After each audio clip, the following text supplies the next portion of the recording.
Shalom pemirsa. Ya, jumpa lagi bersama dengan kami dalam suatu acara yang luar biasa, yakni Good News Program. Bersama dengan saya Daniel Hendrata dan juga istri saya Debbie Katarina, senang sekali bisa menjumpai pemirsa yang setia dari Good News Program. Ya, pemirsa sekalian, jangan lupa bahwa Good News Program dapat Anda saksikan melalui website kami yang ada di www.anugrah.net. Di mana, Deb? Di www.anugrah.net. Dan pemirsa, bila ada di antara pemirsa yang memerlukan bantuan doa atau konseling, jangan pernah ragu-ragu menghubungi kami di nomor-nomor telepon yang tertera di layar kaca pemirsa sekalian. Ya, pemirsa sekalian, kita tahu bahwa saat ini kita hidup di suatu abad yang sangat luar biasa, yakni abad 21. Ya. Dan tentunya pada waktu kita hidup di abad 21, tentunya tata cara kehidupan terutama dalam berbisnis atau bermasyarakat, kita nggak bisa lagi memakai sistem dalam abad 20, betul ya Deb ya? Dan oleh karena itu ada suatu ketertarikan di abad ini yang sangat luar biasa, terutama dalam bidang kemajuan teknologi dan sains pemirsa sekalian. Dan hari ini kami akan menampilkan suatu narasumber yang sangat luar biasa yang bernama siapa, Deb? Kevin Mintaraga ya, dan topik kita hari ini adalah unggul di abad 21 ya. Ya, oleh karena itu pemirsa sekalian, kita akan belajar banyak dari seorang narasumber yang satu ini. Orangnya masih sangat muda tetapi sangat berhasil di dalam bisnis dan pelayanan yang Tuhan percayakan kepada kehidupannya. Dan kami percaya bahwa hal ini bukan hanya akan memberikan suatu inspirasi yang dalam buat kehidupan Anda, tetapi yang penting adalah kita bisa belajar bersama-sama bagaimana caranya supaya kita semua bisa menjadi seseorang yang unggul pada abad 21. Mari sama-sama terlebih dahulu pemirsa kita simak satu tayangan video klip yang berikut ini. Kevin Mintaraga memulai karirnya mendirikan digital agency bernama Magnifit bersama rekannya yang berjumlah 6 orang pada tahun 2008. Setelah 4 tahun berdiri di tahun 2012, Magnifit XM Gravity diubah namanya menjadi Mirum karena bergabung dengan WPP, sebuah perusahaan global yang bergerak di bidang marketing dan periklanan. Kevin menjabat sebagai CEO atas Mirum Jakarta hingga tahun 2013 dan menjadi chairman di tahun 2014. Kevin juga memperoleh beberapa penghargaan lewat kontribusinya dalam kepiawaian membangun perusahaan.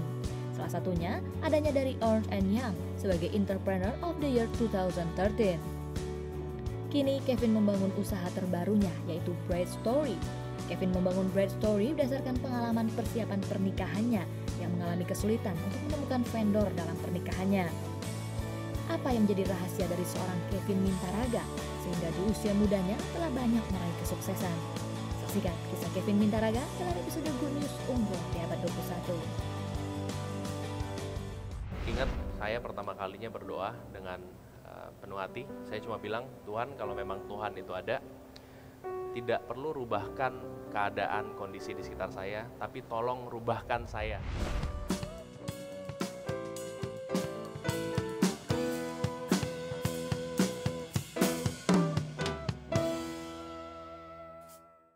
Terima kasih pemirsa untuk setiap dukungan yang Anda berikan buat Good News Program selama 9 tahun ini.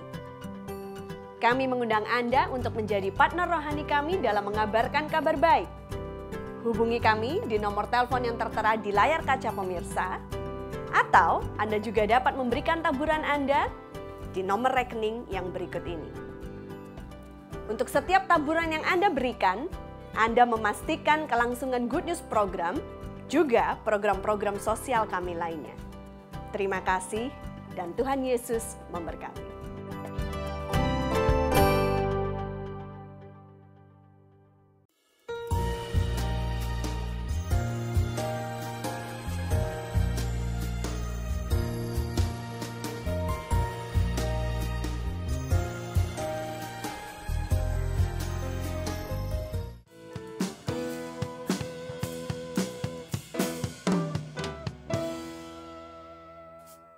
Unggul itu artinya kita ini stands above the crowd, atau tiba-tiba orang-orang bisa melihat kita gitu ya, di tengah-tengah kerumunan orang-orang yang mungkin kelihatannya hampir sama.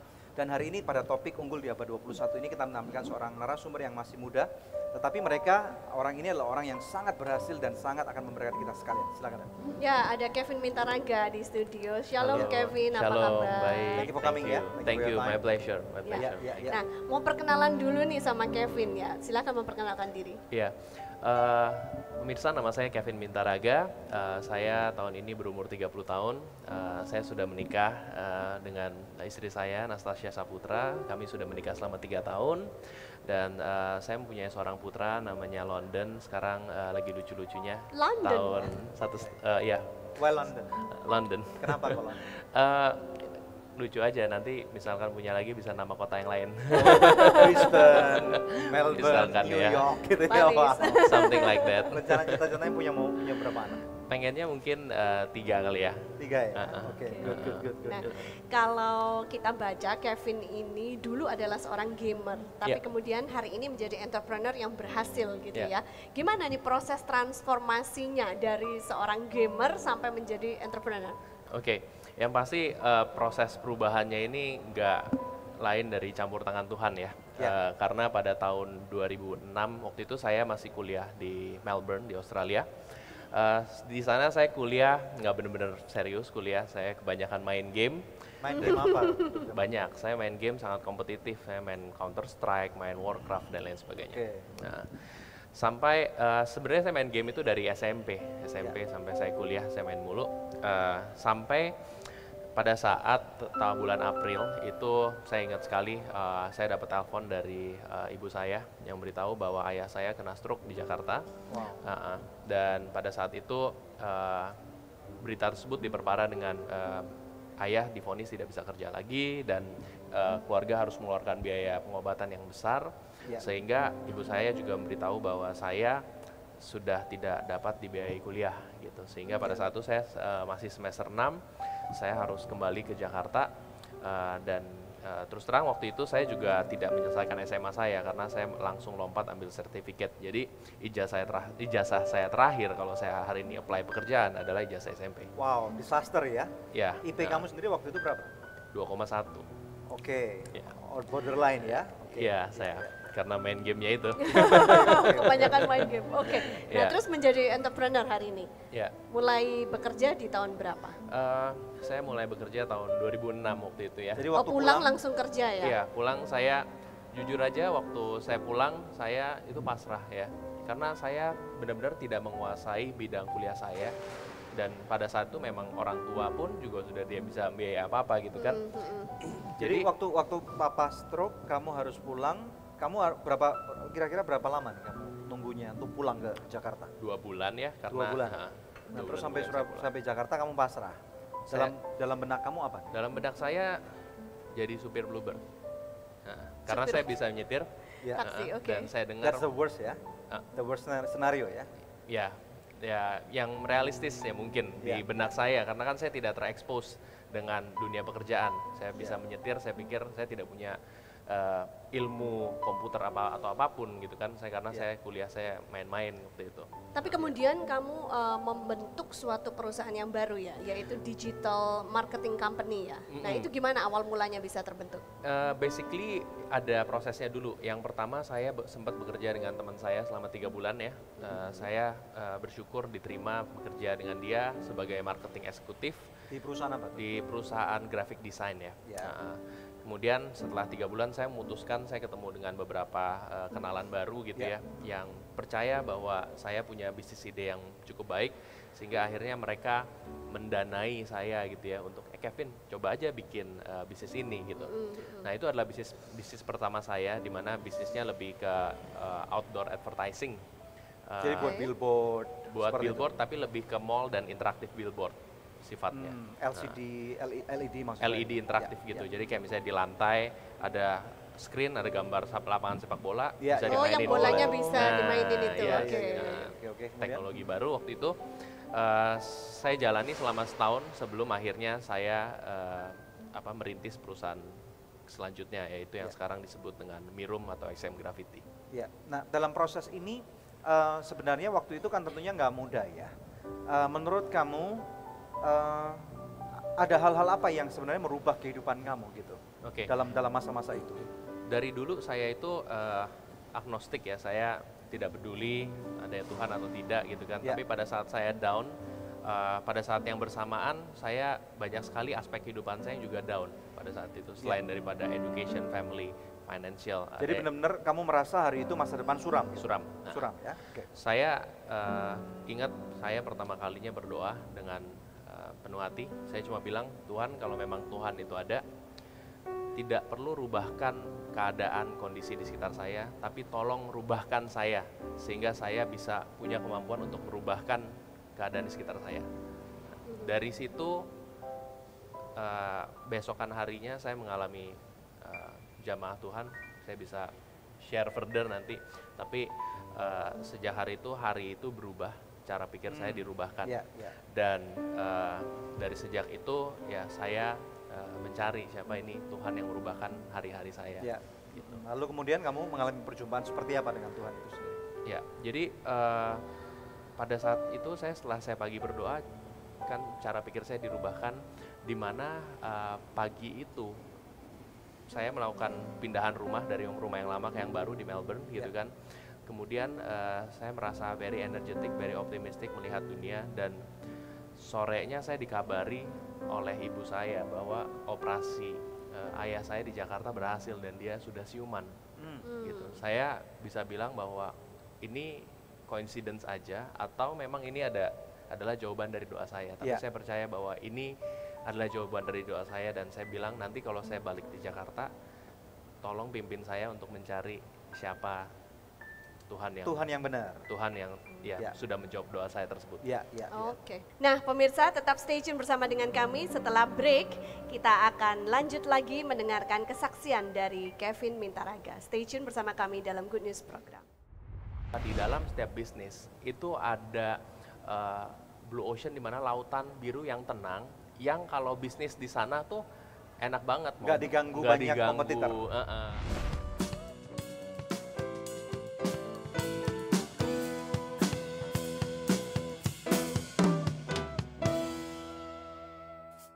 Aku suka banget Sogut Bakso. Praktis, udah ada bumbunya.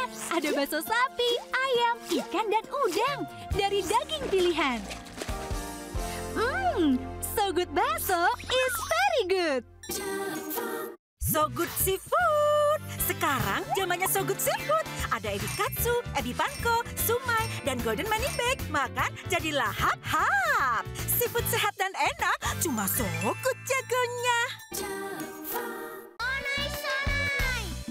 Ayo makan so nice, ayo kita SMS, semua makan so nice. Ujungnya aja enak, apalagi tengahnya, Bud. So nice, enak loh.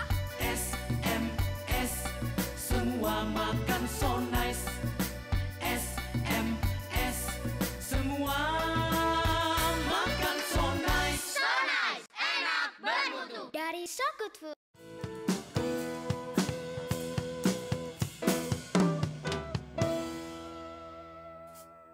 Pemirsa sekalian, pada Good News Program episode hari ini yaitu Unggul 2 Abad 21, kami menampilkan seorang anak muda yang bernama Kevin Mintaraga.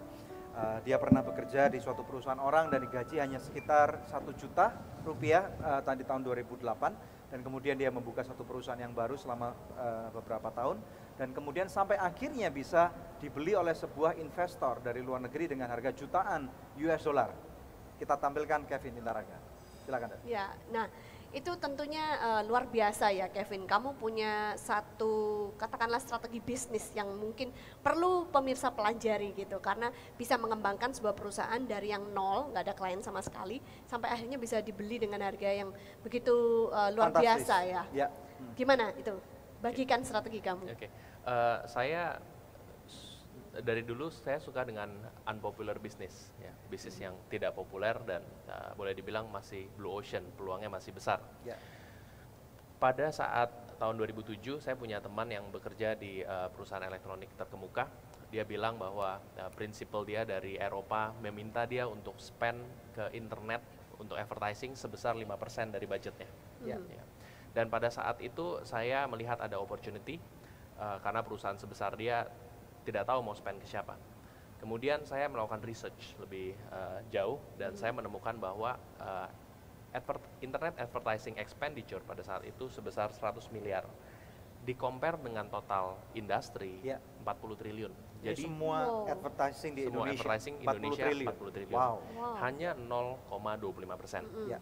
Dan saya research ke negara-negara berkembang ya, seperti Amerika, seperti Eropa, mereka sudah di atas 15% spend ke internet. Ya. Ya. Indonesia masih 0,25%. Berarti Dan ada 14,5 masih sekian persen jauh ya. Dan kita tahu bahwa era digital just started. Ya, populasi digital akan terus berkembang ya, seiring dengan teknologi dan infrastruktur. Dan kalau kita saat itu saya baca-baca berita dan lain sebagainya, semua berita menunjukkan arah yang positif dalam arti kita melihat bahwa Telkomsel membangun 3G di mana-mana, Menkominfo mengepus internet masuk desa dan lain sebagainya. Kita melihat bahwa kayaknya 5 tahun lagi prediksi saya ini dari 0,25% akan ke 5%. Saya memprediksi 5% seperti aja itu. ya? Betul. Oke. Nah, Dari 40 triliun nih? dari 40 triliun. Oke. Artinya ada growth dari 100 miliar menuju ke at least 2 triliun. Wow. Ya, dalam waktu 5 tahun. Dan di sini gap 1,9 triliun ini adalah blue ocean sebenarnya. Karena pada saat itu tidak banyak orang yang melirik ke bisnis ini sehingga teman saya aja bingung mau cari di mana. Ya, ya. Having said that, makanya aku mencoba meresearch apa sih bisnis ini, saya pelajari tentang itu semua dari Wikipedia sebelum akhirnya saya kurang lebih mengerti kalau misalnya saya memulai bisnis ini, saya membutuhkan tim seperti apa dan lain sebagainya. Kemudian saya mencari partner dan akhirnya kami memulai bersama-sama tahun 2008 perusahaan yang kami namakan Magnifit itu. Wow. Nah, Digital marketing ya Digital perusahaannya marketing. ya. kita mundur sejenak nih. Mungkin ada pemirsa sekalian yang mungkin kurang paham. Blue Ocean Strategy ini apa? Bisa dijabarkan sedikit? Blue Ocean Strategy itu istilah bisnis ya dari buku Robert Kiyosaki. Ya. Di mana beliau memaparkan bahwa di dalam setiap bisnis itu ada Blue Ocean di mana lautan biru yang tenang, yang kalau bisnis di sana tuh enak banget. Nggak diganggu banyak kompetitor. Ya.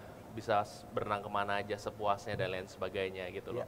Nah sedangkan kalau Red Ocean competitionnya sudah tough banget. Udah bunuh-bunuhan. Exactly.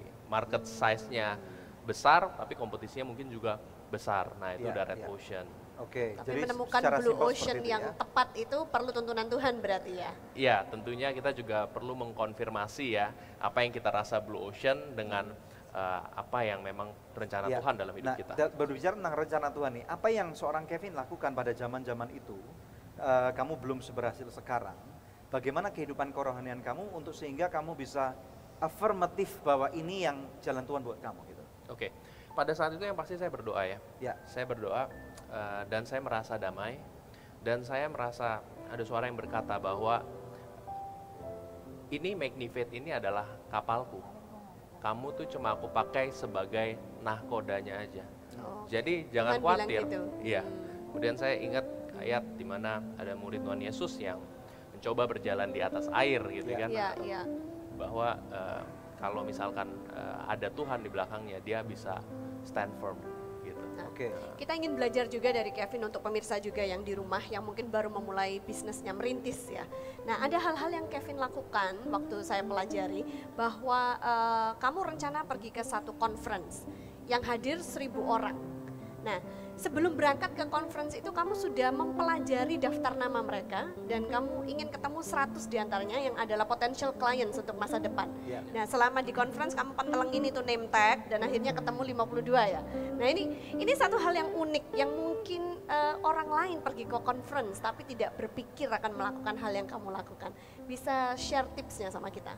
Oke, jadi memang pada saat itu saya ingin berusaha mendapatkan klien yang teman saya itu ya.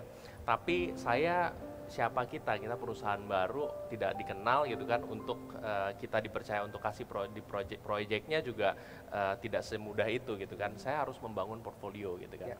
Nah, saya memutuskan kita percaya untuk start sebuah bisnis, let's make the best of what we have first. Jangan apa yang tidak kita punya. Jadi kita punya resource 4 orang, kita bikin website kita sendiri yang bagus kita bikin.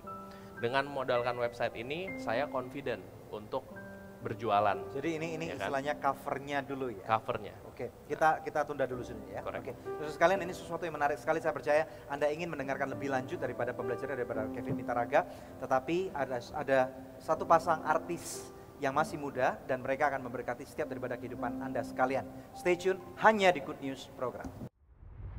Selama hidupku di dalam jalanmu, kau tunjukkan keajaiban kasih-Mu.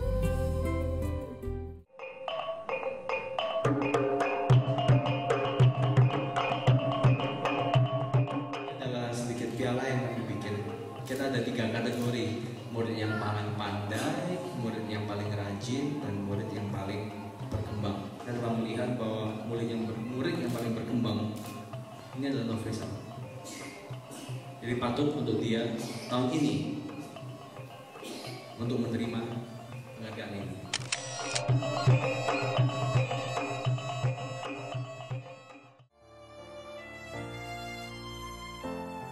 Nama saya Nofrisa Amsal, umur saya 13 tahun.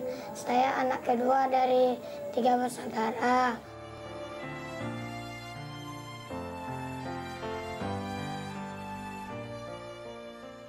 Pekerjaan ibu saya sebagai mencari barang bekas.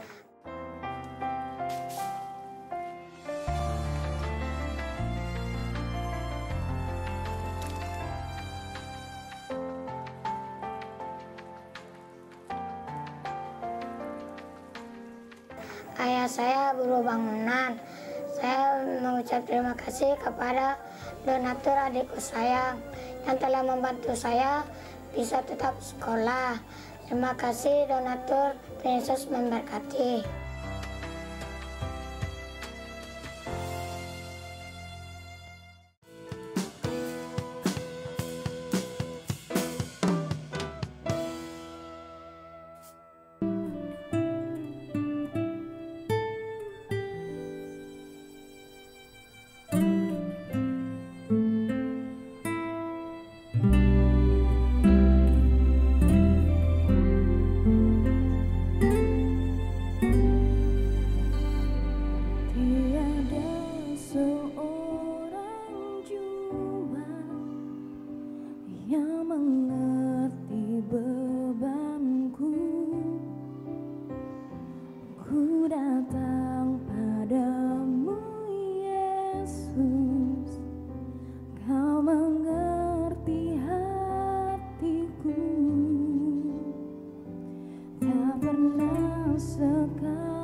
aja atau Elvira. berdiri? Silakan duduk.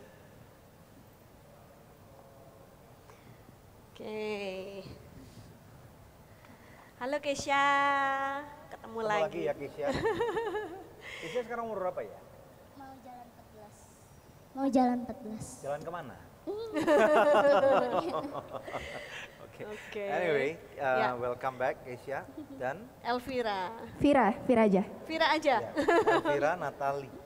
Iya betul. Oke. Oke. Katanya kamu main film ya? Iya. Main film apa? Janji Hati judulnya, baru tayang Februari kemarin. Wow, oke. Nah, ya. Silakan. Ini hari ini kalian berdua kan membawa album nih. Judul albumnya apa? Mengenalmu Yesus. Mengenalmu Yesus. Oke. Nah, ceritanya bagaimana kok Keisha bisa diajak featuring ya di albumnya betul. Elvira? Padahal ini kan memang cita-cita Keisha untuk bisa menyanyi, mempunyai album ya. Bisa diceritakan?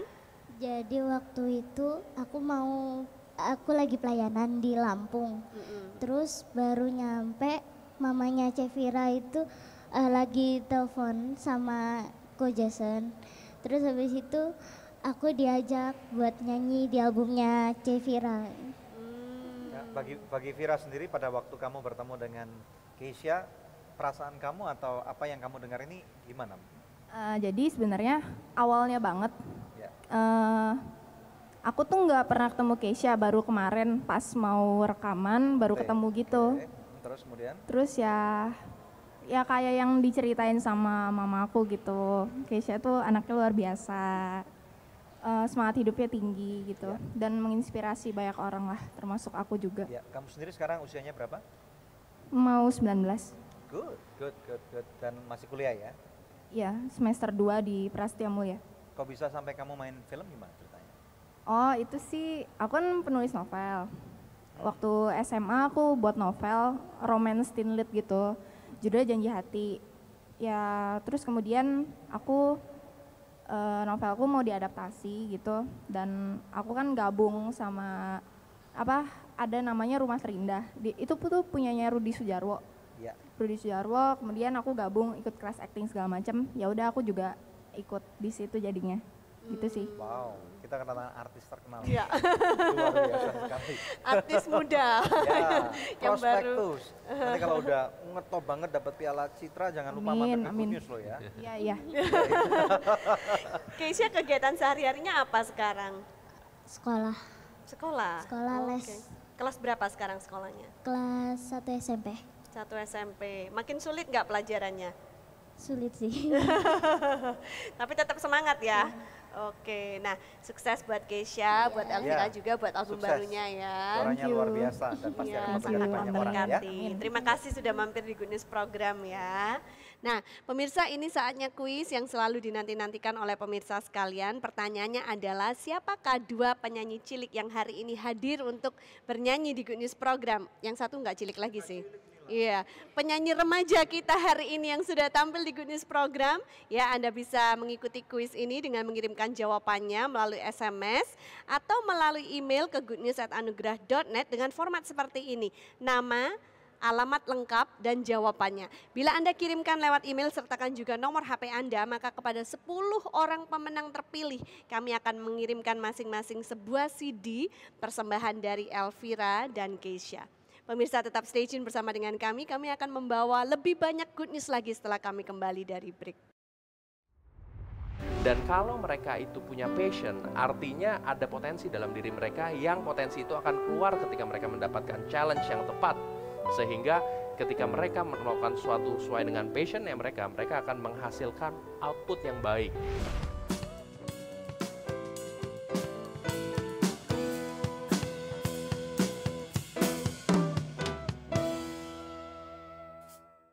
Terima kasih pemirsa untuk setiap dukungan yang Anda berikan buat Good News Program selama 9 tahun ini.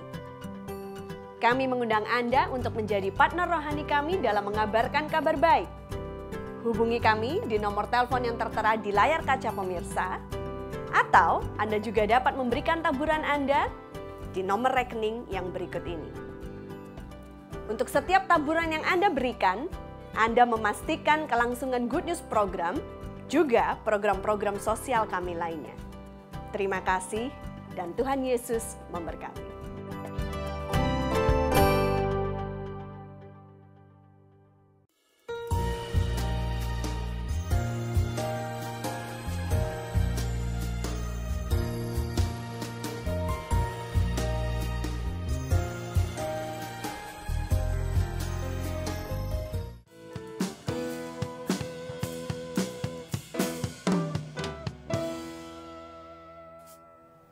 Unggul di abad 21 hanya di Good News Program. Lanjut kepada Kevin. Oke, silakan lanjut ceritanya. Tentang conference tadi. Ya, tentang conference. Jadi ya, tadi kan saya mau mendapatkan teman saya punya bisnis ya. Nah, maka dari situ kita akhirnya bikin website kita sendiri. Terus dengan modalkan website itu, saya pergi ke acara Digital Marketing Conference terbesar di Asia Pasifik, itu di Singapura. Gitu ya. Di sana ya saya, kalau orang-orang di sana itu mengikuti kelas, workshop dan lain sebagainya, saya di sana benar-benar hanya melihat orang-orang yang memang saya pengen ajak kenalan untuk saya introduce my company. Oh, nah ini penting pertanyaan dulu nih sebelum kamu lanjut ditanya. Kamu dapat dari mana daftar nama mereka? Oh, ada di websitenya. Oh, sudah. Di websitenya dikasih tahu siapa aja attendees-nya. Oh, sudah dikasih tahu. Not usual ya, biasanya kan nggak itu for networking purpose kali ya, supaya bisa bangun jaringan. Jadi saya selama 2 hari di sana benar-benar kerjanya itu. Nah, ya kalau Tuhan bilang kan kita harus cari dan kita akan menemukan, dan kalau kita minta dan kita akan diberikan gitu kan. Seperti ular juga ya, dan tulus seperti merpati. Kemudian saya akhirnya ketemu 50% orang dari yang saya mau ketemui, saya introduce saya dari perusahaan di Indonesia dan lain sebagainya, kita bisa membantu mereka dan lain sebagainya. Kemudian setelah kembali, saya kirim email ke mereka, dan kita gimana, udah lihat belum website kita dan lain sebagainya. Dari situ kita akhirnya dapat 2 klien ya, dapat 2 klien, satu klien langsung dan satu lagi itu digital agency namanya XM. Yang pada akhirnya XM itu yang mengakuisisi kita. Oh wow. Yang pada akhirnya.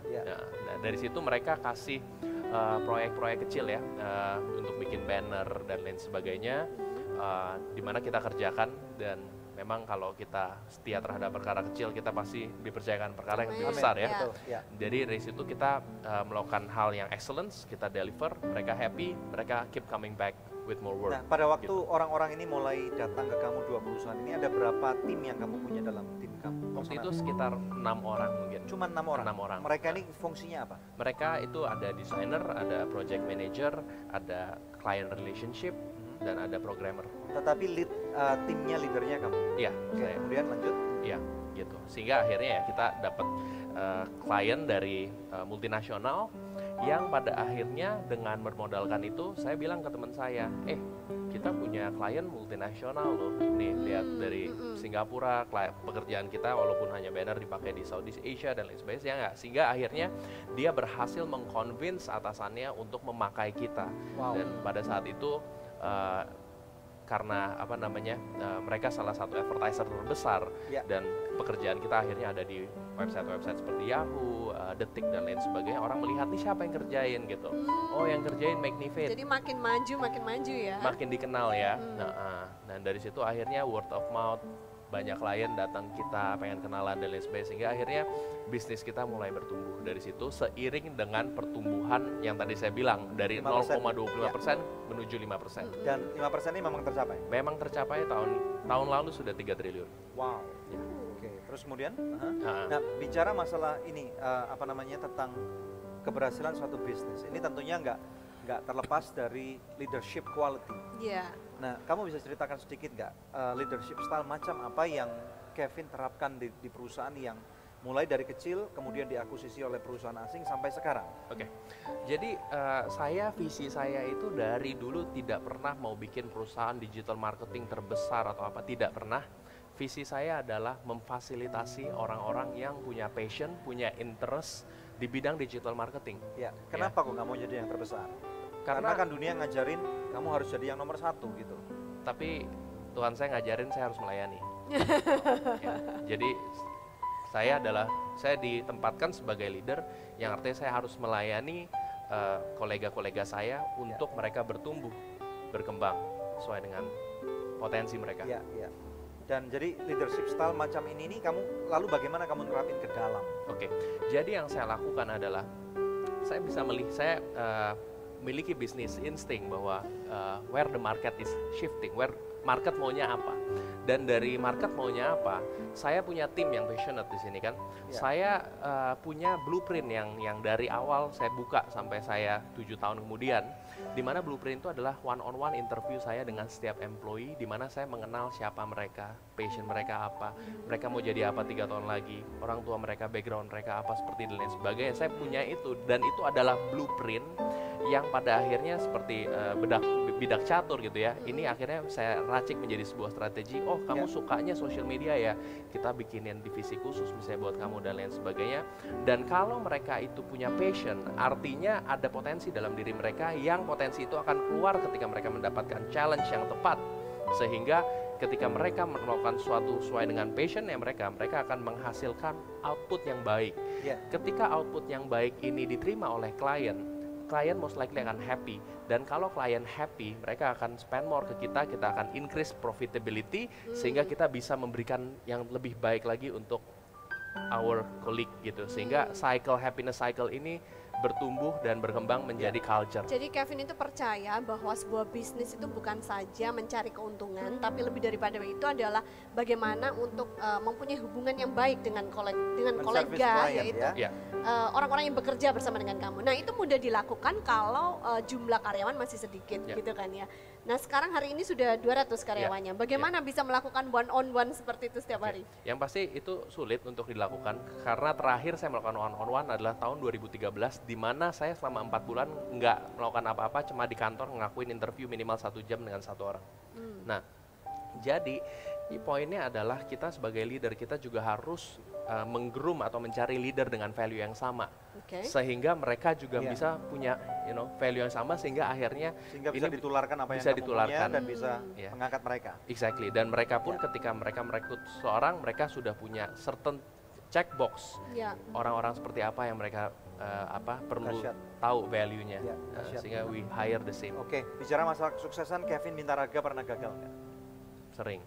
Kita akan bicara masalah nanti tentang kegagalan. Pemirsa sekalian, menarik sekali kita bisa belajar dari seseorang yang sangat passionate dalam bisnis ini, dan juga seseorang yang mempunyai leadership quality yang sangat luar biasa. Kami diberkati, Anda pun diberkati. Jangan kemana-mana, masih di Good News Program. Tapi pada saat itu ternyata kegagalan saya itu membuka kapasitas saya, sehingga saya punya mindset ketika waktu itu saya harus berhadapan dengan media director daripada sebuah perusahaan besar gitu kan. Saya harus jelasin perusahaan kita dan lain sebagainya. Saya itu tidak gugup gitu, karena saya udah pernah melewati dis harimau gitu ya.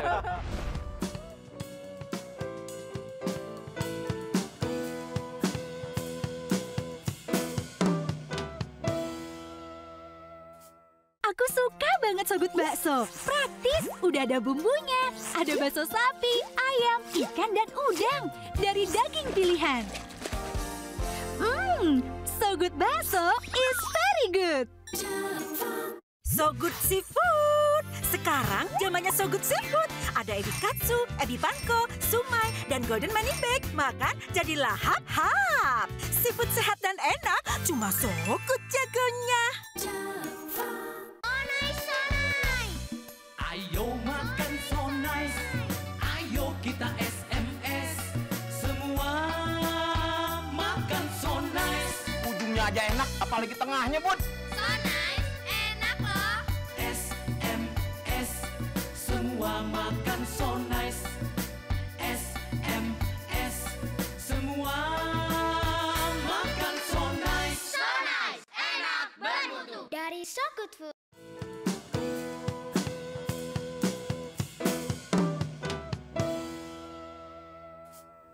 Unggul di abad 21 adalah topik daripada Good News Program pada hari ini.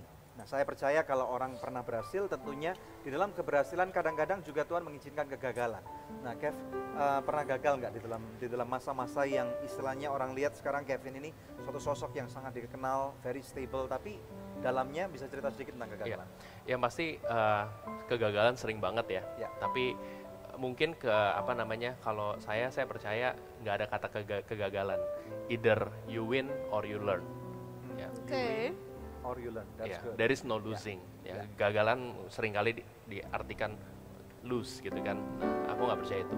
Nah, jadi Banyak, terutama saya waktu itu masih muda ya, saya baru umur 23. Sekarang juga masih muda kok, Kev. Oh gitu ya. Tuhan Yesus saja di sana umur 33 tahun. Iya, jadi pada saat itu kalau misalnya saya masih muda dan saya ada di marketplace, orang-orang sering memandang sebelah mata gitu ya. Iya, betul. Nah jadi saya pernah punya suatu ide bisnis ya, di mana saya harus presentasi ke ayahnya teman saya. Ayahnya teman saya itu salah satu founder dan direktur daripada salah satu perusahaan terbuka. Dan pada saat itu saya gugup gitu kan, dan ketika saya tentunya mempersiapkan materi dengan baik dan tentunya saya berdoa ya. Kemudian ketika saya presentasi, kemudian saya istilahnya disepelekan ya, wah ini mah nggak mungkin jalan gitu, kamu pengalamannya apa sih gitu kan, Om nggak percaya ini gitu, mungkin cari aja ke coba investor lain atau apa yang mungkin percaya gitu. Ya buat saya ya udah nggak apa-apa, saya belajar gitu kan, saya kaget juga gitu kan, mungkin gemeteran juga gitu kan. Tapi pada saat itu ternyata kegagalan saya itu membuka kapasitas saya, sehingga saya punya mindset ketika waktu itu saya harus berhadapan dengan media director daripada sebuah perusahaan besar gitu kan. Saya harus jelasin perusahaan kita dan lain sebagainya. Saya itu tidak gugup gitu, karena saya udah pernah melewati dis harimau gitu ya. Saya udah pernah melewati itu kayaknya nggak ada yang lebih berat gitu loh. Jadi ternyata Tuhan pengen aku gagal untuk bisa belajar sesuatu lebih banyak lagi ya. Betul banget. Cara Tuhan tuh bisa melebarkan kamu justru ya. Gitu. Nah tapi istilahnya kalau misalnya kita gagal di lubang yang sama 2 kali kan itu bodoh gitu kan. Jadi kita harus belajar langsung dari kegagalan kita dan bagaimana kita bisa learn dari situ untuk menjadi lebih baik. Nah sekarang mau nanya, Kevin kan sekarang sudah termasuk berhasil sebagai entrepreneur ini, dan dengar-dengar kamu juga give back kepada perusahaan-perusahaan yang baru aja mau numbuh gitu kan, kamu berikan coaching kepada mereka ya, mentoring. Ini bisa diceritakan kenapa kamu bersedia melakukan hal itu? Nggak takut suatu hari nanti mereka jadi kompetitor kamu? Seperti tadi bilang, saya kalau kita hatinya ingin melayani, kita malah lebih senang ketika melihat orang lain sukses, ya. Jadi kan kita lebih bahagia memberi dibanding menerima. Amen. Nah, buat saya seminggu mungkin ada sekitar 3-5 email ya dari orang yang introduce him or herself, pengen minta advice dan lain sebagainya. Saya selalu berusaha untuk memberikan waktu di tengah kesibukan saya untuk bisa memberikan masukan dan lain sebagainya. Karena saya selalu ingat bahwa saya ada di posisi hari ini karena begitu banyak orang yang seperti saya pada saat saya meminta advice, minta waktu, mereka berikan. Jadi kalau kamu melihat mereka, orang-orang yang jauh lebih muda dari kamu, mungkin 20-an atau mungkin 30-an yang belum berhasil, kamu punya passion terhadap mereka gitu. Yes. Is that what you're trying to say? Iya, kayak saya selalu teringat bahwa saya pernah ada di posisi mereka. Saya bisa ada hari ini karena ada orang-orang yang seperti saya yang meluangkan berani waktu. Dan juga ada orang yang mau percaya pada kamu juga. Betul sekali Daniel. Oke, nah kemudian bisa cerita nggak tentang project-project yang kamu yang untuk give back to the society? Ada project Eden dan yang lain-lain mungkin? Oke, saya sendiri cukup aktif ya, selain daripada membantu, mementor untuk startup, saya juga melakukan beberapa small investment di beberapa entrepreneur yang memang saya melihat tak punya potensi dan bisnisnya bagus gitu ya. Dan tetapi selain itu juga saya punya hati sebenarnya untuk kita percaya bahwa di atasnya passion kita ada holy discontent ya, dimana sesuatu yang Tuhan taruh dan ketika kita melihat sesuatu kita merasa resah dan ingin melakukan sesuatu gitu ya. Dan Tuhan taruh di hati saya itu about relationship and marriage. Ya, untuk membangun fondasi yang baik sebelum mulai suatu keluarga. Dan di Bright Story, di website wedding yang menghubungkan vendor pernikahan dan calon pengantin gitu ya, kita mempunyai banyak artikel konten untuk bagaimana mempersiapkan pernikahan dengan baik ya. Sehingga saya juga cukup berfokus untuk membangun konten-konten yang mengedukasi yang positif, setting the right values, sehingga ini bisa mengimplikasi pasangan-pasangan yang mau menikah gitu ya.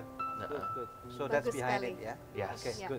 Kita akan lanjut setelah break ya. Tapi sebelum kita break pemirsa, ada doa yang sudah terjawab yang saya rindu bacakan buat pemirsa sekalian. Ada seorang wanita yang beberapa saat yang lalu minta bantuan doa kepada kami karena gajinya ditahan oleh perusahaan di mana dia bekerja selama beberapa bulan.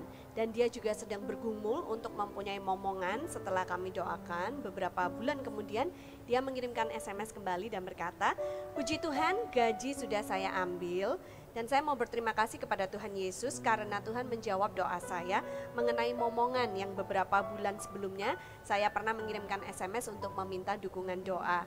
Sekarang saya sudah hamil jalan 3 bulan. Terima kasih, mujizat nyata bagi saya."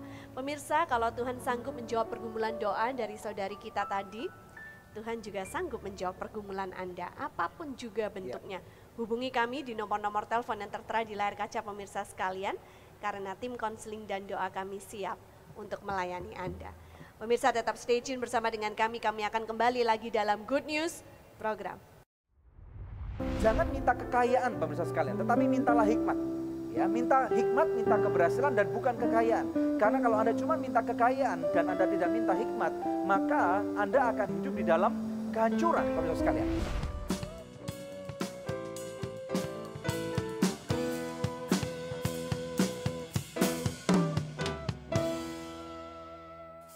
Aku suka banget So Good Bakso.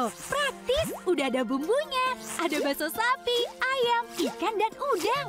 Dari daging pilihan. So Good Bakso is very good. So Good Seafood. Sekarang zamannya So Good Seafood. Ada ebi katsu, ebi panko, sumai, dan golden money bag. Makan jadi lahap-hap. Seafood sehat dan enak, cuma So Good jagonya. Ayo makan so nice, ayo kita SMS, semua makan so nice. Ujungnya aja enak, apalagi tengahnya, Bud. So nice, enak loh. SMS, semua makan so nice. SMS, semua makan so nice. So nice, enak, bermutu. Dari So Good Food.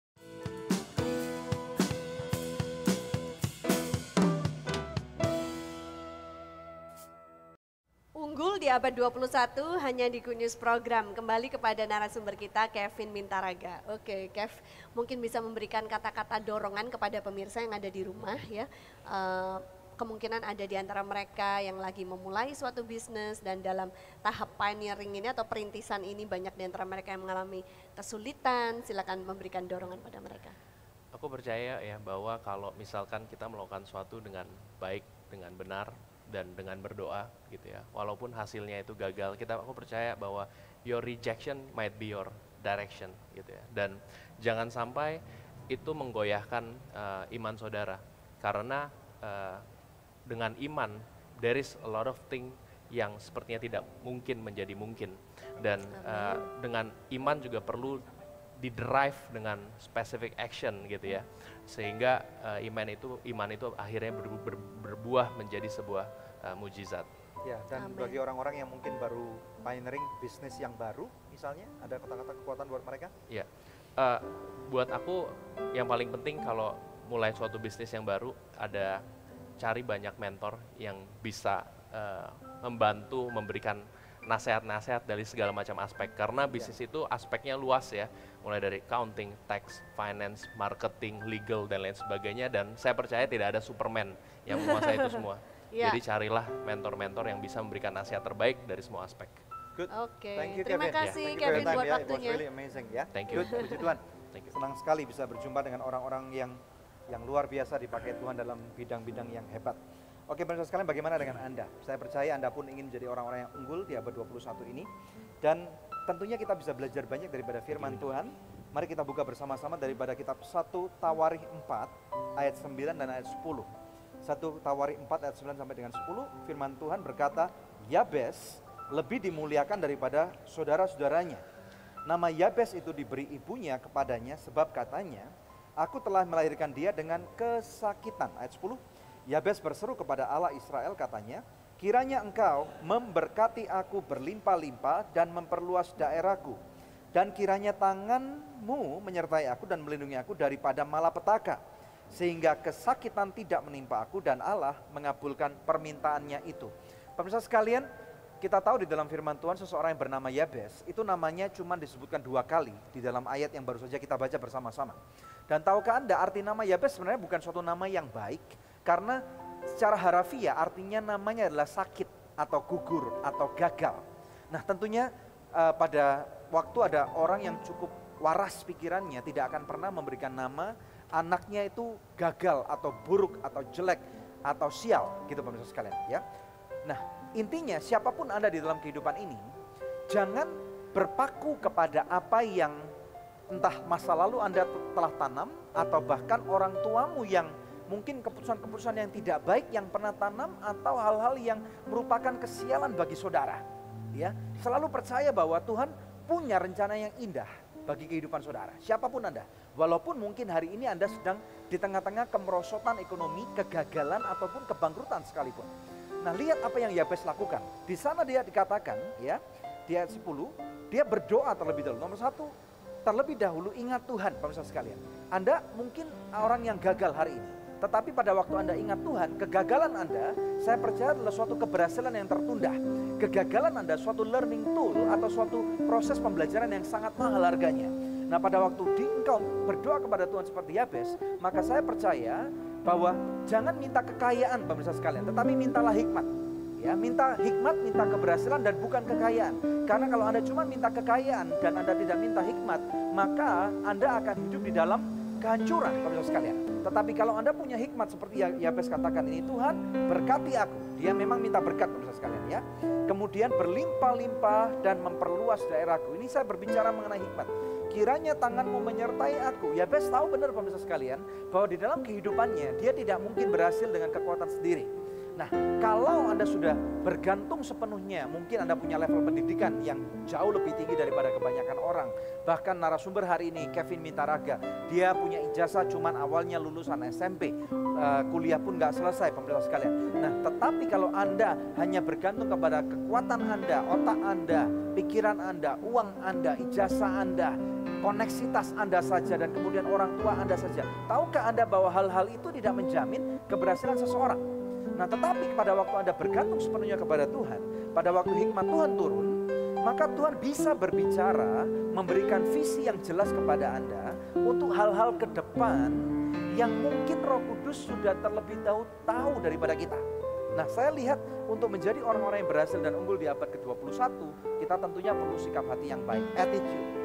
Ya, sikap hati yang baik. Yang nomor 2, kita perlu endurance atau ketahanan. Pada waktu kita mungkin ditolak orang, pada waktu kita mengalami kegagalan, pada waktu kita mengalami kebangkrutan, Anda punya ketahanan enggak untuk terus bertahan maju, untuk tidak terus berhenti di tengah jalan. Nomor 3, tentunya di dalam hikmat Tuhan, Anda akan mendapatkan strategi-strategi yang benar, strategi-strategi yang mungkin sangat sederhana, mungkin yang tidak kelas wahid gitu pemirsa sekalian. Tetapi ini yang sangat sederhana sekali, mungkin bisnis yang kecil yang Anda punya. Firman Tuhan mengatakan, jangan pandang remeh kepada permulaan-permulaan yang kecil atau sederhana. Kemudian kita tahu bahwa yang terlebih penting daripada segala sesuatunya itu, percayalah bahwa Tuhan ada di pihak saudara.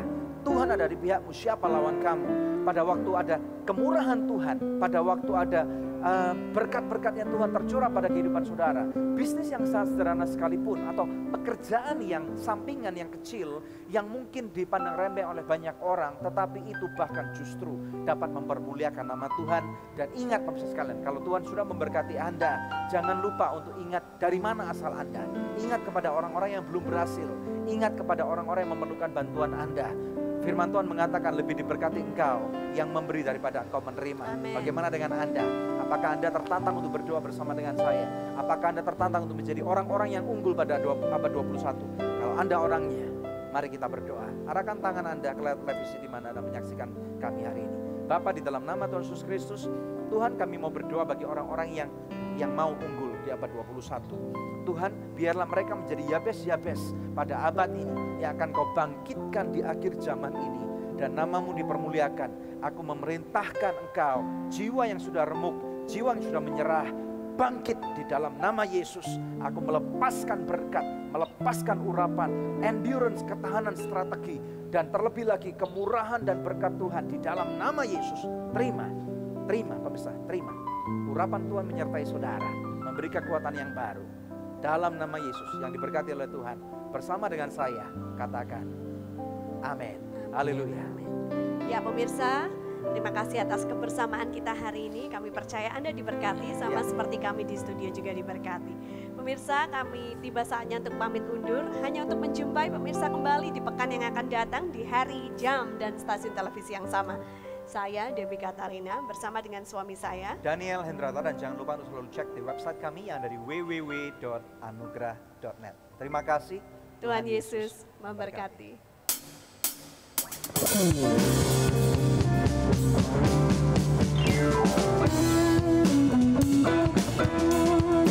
you.